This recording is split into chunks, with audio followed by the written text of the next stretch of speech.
ನಮಸ್ತೆ ವೀಕ್ಷಕರೇ. ಸೊ ಇದೆಲ್ಲ ನೀವು ನೋಡ್ತಾ ಇರೋದು ಬುರುಡೆ ತೆಂಗಿನ ಗಿಡಗಳು 2 ವರ್ಷ ಏಜ್ ಆಗಿದ್ದಾವೆ. ಸೊ ಇದನ್ನೆಲ್ಲ ನಾನು ಕೇಳಿಸ್ತಾ ಇದ್ದೀನಿ. ಒಂದು ಆರ್ಡ್ರ್ ಇತ್ತು ಬಿಜಾಪುರ್ಗೆ. ಸೊ ಯಾರಿಗಾದ್ರೂ ಬಲ್ಕಲ್ಲಿ ತಗೊಂಬಿಟ್ರೆ ತುಂಬ ಕಮ್ಮಿ ಪ್ರೈಸಲ್ಲೇ ಕೊಟ್ಬಿಡ್ತಾ ಇದ್ದೀನಿ. ಸೊ ಇದೆಲ್ಲ ಬಿಜಾಪುರ್ಗೆ ಹೋಗ್ತಾ ಇದೆ. ಒಂದು 350-400 ಗಿಡ ಹೇಳಿದ್ದಾರೆ. ಸೊ ಇನ್ನು ನಮ್ಮ ಹತ್ರ ಜಾಸ್ತಿ ಸ್ಟಾಕೇ ಇದ್ದಾವೆ ಬುರುಡೆ ಗಿಡಗಳು. ತುಂಬ ಅಂದರೆ ತುಂಬ ಕಮ್ಮಿ ಪ್ರೈಸಲ್ಲಿ ಕೊಡ್ತೀನಿ ಬಲ್ಕಲ್ಲಿ ತಗೊಂಡ್ರೆ.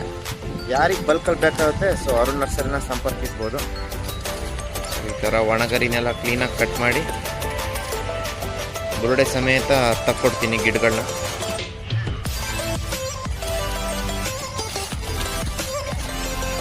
ಇದು ಚಪ್ಪೆ ಕೂರ್ಸಿರೋದ್ರಿಂದ ತುಂಬ ಹುಷಾರಾಗಿ ತೆಗಿಬೇಕು ಗಿಡಗಳನ್ನ.